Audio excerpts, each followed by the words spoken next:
A very good morning dear aspirants. Byju's के government exams prep channel में आप सभी का हार्दिक स्वागत है। फ्रेंड्स, इस वीडियो में हम चर्चा करेंगे this day in history segment की, जहां हम लेके आएंगे आपके लिए कुछ ऐसे खास ऐतिहासिक फैक्ट्स और घटनाएं जो आपकी इन सभी आगामी गवर्नमेंट परीक्षाओं के दृष्टिकोण से बेहद हेल्पफुल हैं। अपार्ट फ्रॉम दैट, वीडियो के अंत में हम आपसे शेयर करेंगे कुछ बेहद आवश्यक प्रैक्टिस क्वेश्चंस भी। तो आप अवश्य ही इन सभी फैक्ट्स को समझने के पश्चात इन सवालों को सॉल्व कीजिए और इनके उत्तर हमारे साथ कमेंट सेक्शन में शेयर करते रहिए, क्योंकि इनके लगातार अभ्यास से भी आपको इन सभी एग्जाम्स में बेहद लाभ प्राप्त होगा। तो आइए अब शुरू करते हैं दोस्तों 30 मार्च अर्थात आज के दिनांक से जुड़े हमारे सभी आवश्यक हिस्टोरिकल फैक्ट्स की। सबसे पहला फैक्ट यहां संबंधित है वर्ष 1664 से, when the 8th Sikh Guru Harkishan had passed away, अर्थात 8वें सिख गुरु हरकृष्ण का निधन आज ही के दिन वर्ष 1664 में हुआ था। Guru Harkrishan was the 8th of the 10 Sikh Gurus. At the age of 5, he became the youngest Guru in Sikhism on 7th October 1661. उन्होंने अपने पिता गुरु हर राय का उत्तराधिकार किया था।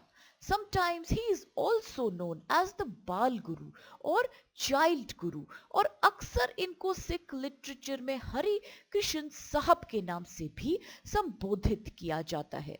गुरु हरकृष्ण जी का गुरुओं के रूप में सबसे कम शासन काल रहा, that is only 2 years and 5 months।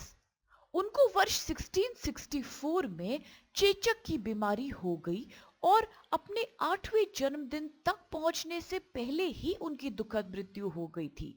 ऐसा माना जाता है कि दिल्ली में उन्होंने कई भक्तों और कई लोगों की चमत्कारी पावर्स इस्तेमाल करते हुए स्मॉल पॉक्स नामक खतरनाक फैल रही बीमारी से रक्षा करी। वो सभी जो उनके शरण मांगने आए उन सभी की उन्होंने रक्षा करी, परंतु बाद में खुद ही वह इस बीमारी से ग्रसित होने के कारण बेहद बीमार हो गए। He is remembered in the Sikh tradition for saying Baba Bakale before he died, which translated as the name of his grand uncle Guru Tegh Bahadur to be his next successor। और इसी कारण इनके बाद अगले सिख गुरु बने थे गुरु तेग बहादुर, who became the 9th Sikh Guru। यहाँ ये भी याद रखिएगा कि Guru Nanak ji was the founder of Sikhism and he was the first of the 10 Gurus। और अगर बात करें 10वें और आखिरी गुरु की, तो वह थे गुरु गोबिंद सिंह जी, जिन्होंने सिख वॉरियर कम्युनिटी खालसा की शुरुआत भी करी थी। और अब चल के देखते हैं कि अगला फैक्ट कौन सा है आज का। तो ये संबंधित है 1899 से, when Cyril John Radcliffe was born, अर्थात सिरिल जॉन रैडक्लिफ का आज ही के दिन वर्ष 1899 में जन्म हुआ था। Cyril John Radcliffe was a British lawyer and law lord, best known for his role in the partition of British India. On 8th July 1947, he arrived in India and was given a target of 5 weeks to work on the borderline. इनको joint chairman नियुक्त किया गया था of 2 boundary commissions, one each for Bengal and Punjab in June 1947। इनकी नियुक्ति के पीछे मुख्य कारण था ब्रिटिश सरकार का इनको न्यूट्रल मानना, क्योंकि इनको कोई प्रीवियस नॉलेज नहीं थी अबाउट इंडिया और द कंडीशंस प्रिवेलिंग हियर। तो इसीलिए ऐसा माना गया that he will not be partial either towards India और पाकिस्तान। प्रत्येक आयोगों में 5 सदस्य थे। सर रैडक्लिफ के साथ 2 सदस्य मुस्लिम लीग द्वारा और 2 सदस्य कांग्रेस पार्टी द्वारा नामित किए गए थे।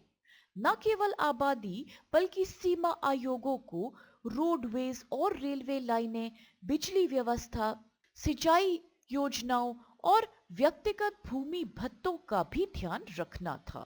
The total area of land that they were charged with dividing was about 4,50,000 square kilometer with a population of 88 million people. Radcliffe submitted his partition map on 9th August 1947, which split Punjab and Bengal almost in half. यह border line जिसने भारत और पाकिस्तान को दो हिस्सों में बांटा था का नाम भी इन्हीं के ऑनर में रैडक्लिफ लाइन रख दिया गया।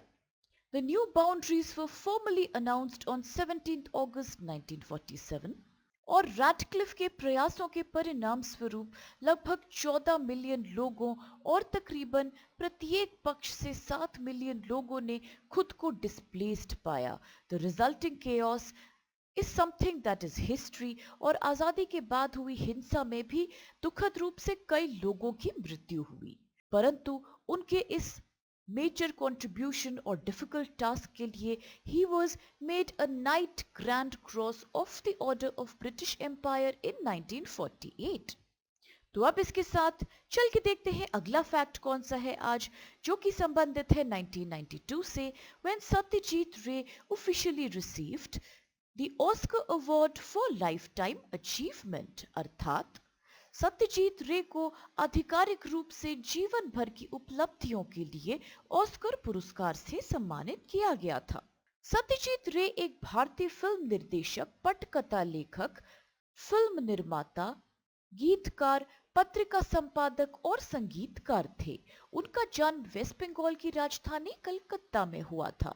इनको व्यापक रूप से फिल्म इतिहास में सबसे महान फिल्म निर्माताओं के नाम से याद किया जाता है। उन्होंने शांति निकेतन में famous painters like Nandlal Bose और विनोद बिहारी मुखर्जी से प्रशिक्षण लिया था। इस वजह से इनको फाइन आर्ट्स और आर्टिस्टिक परस्यूट्स में विशेष रुचि थी।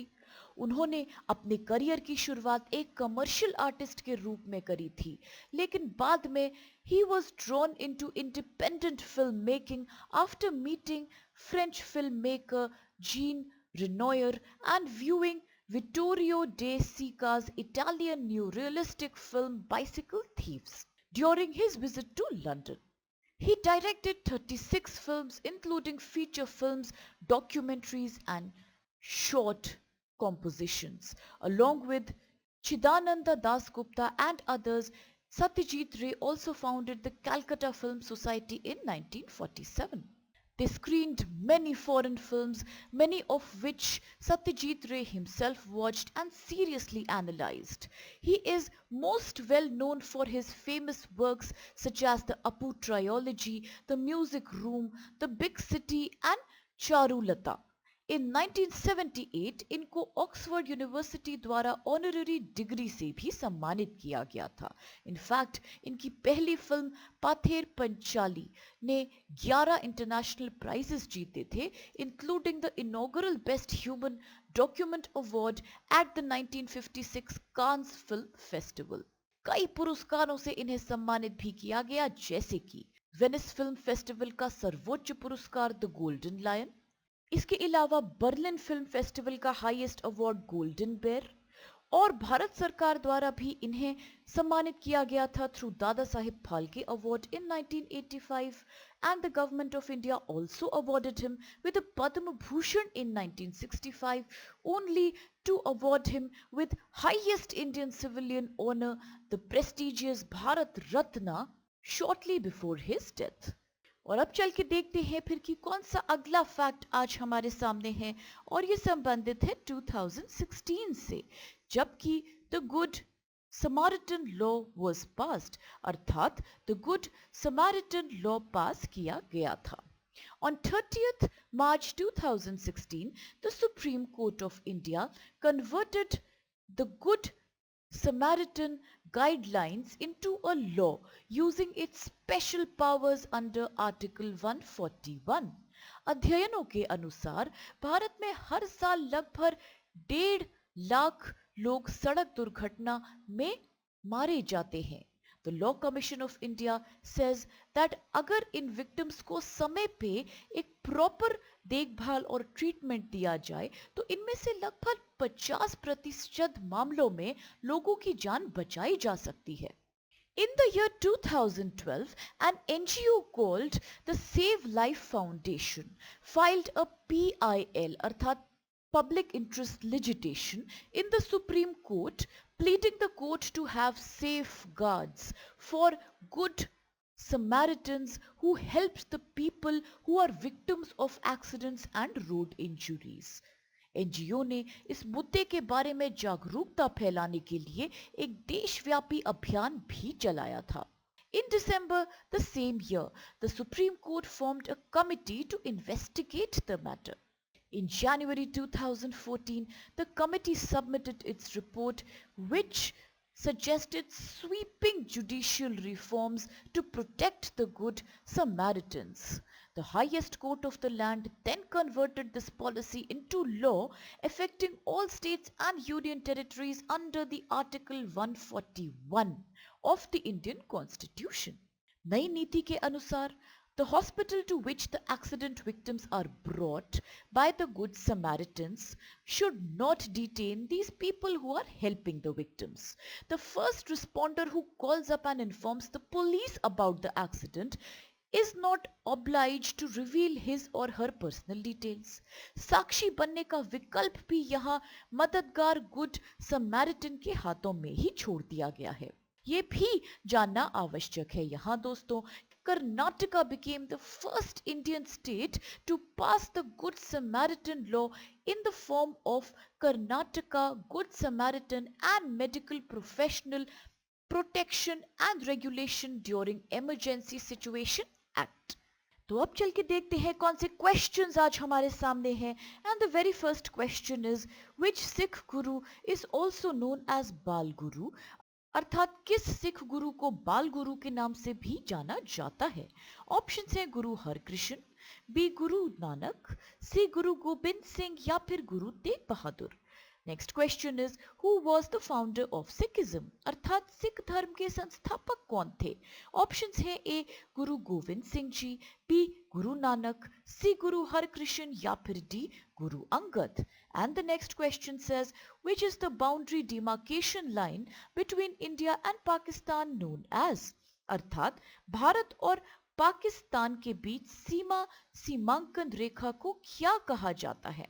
ऑप्शंस है ए मैकमोहन रेखा, बी रैटक्लिफ रेखा, सी ड्यूरंट रेखा या फिर D Sugauli line. And the next question is, the famous drama film The Music Room was directed by which famous filmmaker, अर्थात प्रसिद्ध drama film The Music Room किस प्रसिद्ध film निर्माता द्वारा निर्देशित की गई थी. ऑप्शंस में आपके सामने कुछ नाम हैं जैसे कि ए उत्तम कुमार, बी मृणाल सेन, सी संदीप रे या फिर डी सत्यजीत रे. अगला सवाल है when was the Good Samaritan law passed, अर्थात द गुड समैरिटन लॉ कब पास किया गया था. ऑप्शंस में जो वर्ष है वो है कुछ इस प्रकार की, ए 2014, बी 2015, सी 2016 या फिर डी 2017. और अगला सवाल है Which is the first Indian state to pass the Good Samaritan law, अर्थात गुड समैरिटन लॉ को पास करने वाला पहला भारतीय राज्य कौन बना. ऑप्शंस है ए केरल, बी कर्नाटक, सी पंजाब या फिर डी महाराष्ट्र.